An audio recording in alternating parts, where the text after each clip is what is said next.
Premier ministre, Mesdames, Messieurs les ministres, honorables collègues, Monsieur le Président, je voudrais à l'entame de mon propos présenter mes vœux de Ramadan à l'ensemble de nos compatriotes et également à ceux-là de la communauté chrétienne, leur souhaiter un bon temps de carême. Monsieur le Premier ministre, la situation sociale de notre pays porte deux grandes tensions. La première est celle du monde rural. On l'a suffisamment évoqué depuis ce matin. Vous-même, vous êtes revenu tout de suite à l'instant. En tournée dans la région de Kaolack, vous aviez pris un engagement ferme et solennel. Vous aviez alors dit à la communauté paysanne que vous allez faire racheter 450 000 tonnes par la Sonacos. Or, au 30 janvier, votre gouvernement, et nous en avons les écrits, annonce que seules 126 000 tonnes ont été collectées jusqu'à cette date, c'est-à-dire déjà en deçà des 250 000 tonnes habilitées par la Sonacos et bien en deçà du chiffre que vous venez d'annoncer tout à l'heure. Il reste alors dans les bras de nos paysans 324 000 tonnes alors que l'hivernage va arriver dans 4 mois. Que vont-ils faire avec les 324 000 tonnes? J'ai entendu, Monsieur le ministre du Commerce, il y a encore beaucoup d'efforts à faire pour nous convaincre.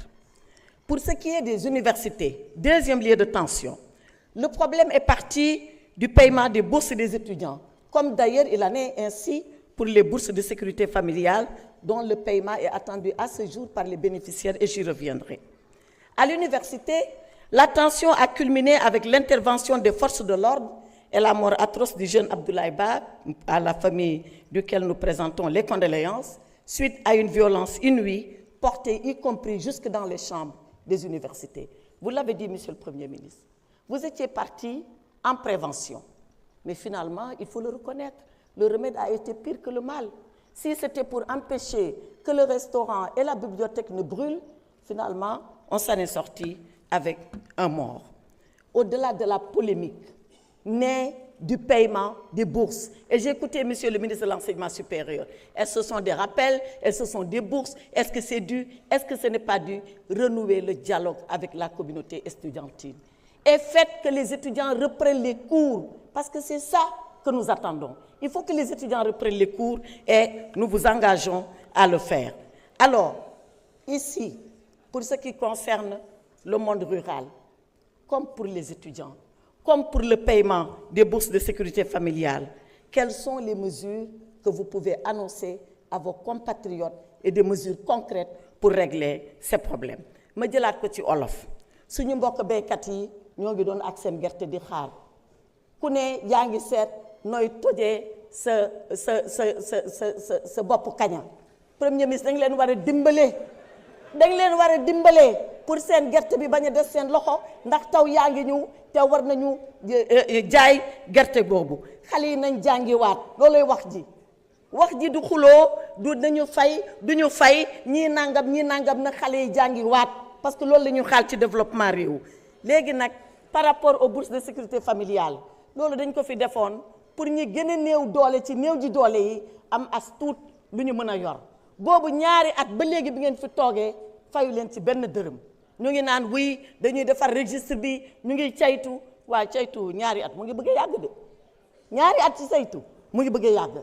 Donc mbir moomu régler leen ko ngeen fay nit ñi lu ñu moom parce que seen alal la parce que dañ leen ko dig te loo diggee nag dañ ko war a def. Defe naa loolu yéen a ngi wax mois de mars a ngi ñëw jublu leen ci loolu nit ñi jot seen xaalis ndax dañ koo soxla. Asalaamaaleykum wa rahmatullahi taala wa barakatuh.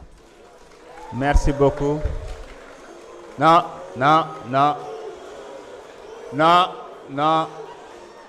s'il vous plaît. S'il vous plaît. La parole est à notre collègue Mohamed Aïb Selim Dafé. Dernier orateur.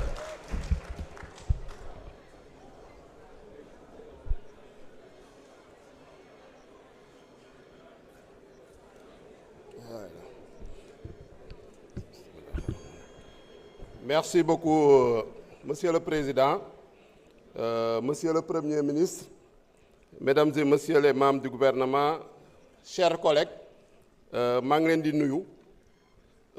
Monsieur le Premier ministre, maa ngi lay gërëm di la sant au nom de toute la représentation nationale pour respect bu nga jox suñu règlement intérieur parce que article 104 règlement intérieur bi moo wax ñetti weer yu ne premier ministre ak gouvernement bi war na fi ñëw pour question d'actualité au gouvernement ñun suñu assemblée nationale bi daf nañ 15 mois ñoo ngi fi ñëw nga fi bii mooy 4e fois bi nga fiy ñëw donc loolu di wane respect bu nga jox assemblée bi respect bu nga jox suñu règlement intérieur ak respect bu nga jox peuple sénégalais parce que wax nga ko exercice de vérité la exercice de responsabilité la ak exercice de redevabilité te yaa ngi koy def ba mu mot sëkk donc ñu la siy gërëm di la sant suñu ñëwee sur le fond effectivement wax nga ko opposition bi dafa dëgër fit rek nappaate nañuy def waaye amuñu fi dara luñ fiy wax parce que soo déggee koo xam ne nekkoon na fi premier vice-président assemblée nationale daf na fi ñeent mandat. Attendez. nekk na fi président de la commission des lois. honorable pose le temps bi. non déglu ma nu ko neex lay poser question bàyyi nit ñu liggéey. nga bàyyi arrêtez quand même.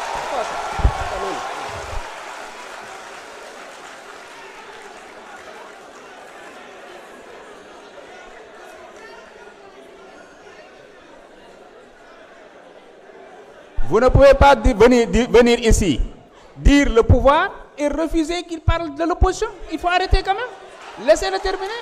On est en démocratie. Donc, dama ne nañu bàyyi caaxaan nañu bàyyi tappale nañu bàyyi naxante bi munoo fee nekk nga def fi xawma ñeent mandat fii assemblée nationale nekk fi premier vice-président nekk fi président de la commission des lois nekk fi président de groupe parlementaire ñu indi fi ñaata yoon ay proposition de loi pour xeex mbirum góor jigéen chaque fois nga dem bureau ba bloqué ko rejeté ko ngay ñëw fii di naan ay criminalisation durcissement mais nañu bàyyi caaxaan bi xanaa da ngeen foog ne sénégalais yi dañoo naax wala dañoo amnésique il faut qu'on respecte quand même les sénégalais un minimum. beneen bi sama naataango président de groupe ñëw na fi naan la violence inouïe ba pare moom moo fi ñëwoon porter loi d'amnistie ba nga xam ne ci ay événements diggante 2021 ak 2024 rey nañ fi plus de 80 personnes blessé fi des milliers de personnes emprisonné des milliers de personnes ngay ñëw naan ay violence inouïe mais quand même il faut pas qu'on soit amnésique il faut qu'on respecte le Sénégalais il faut qu'on respecte la représentation nationale sénégalais yi fàttewuñu monsieur le premier ministre lu ñu la bëgg a wax bu mu fi ñëwee daf na déclaration faut pas excusez-moi c'est une stratégie pour parasiter la prise de parole faut pas réagir laissez-moi gérer laissez-nous continuer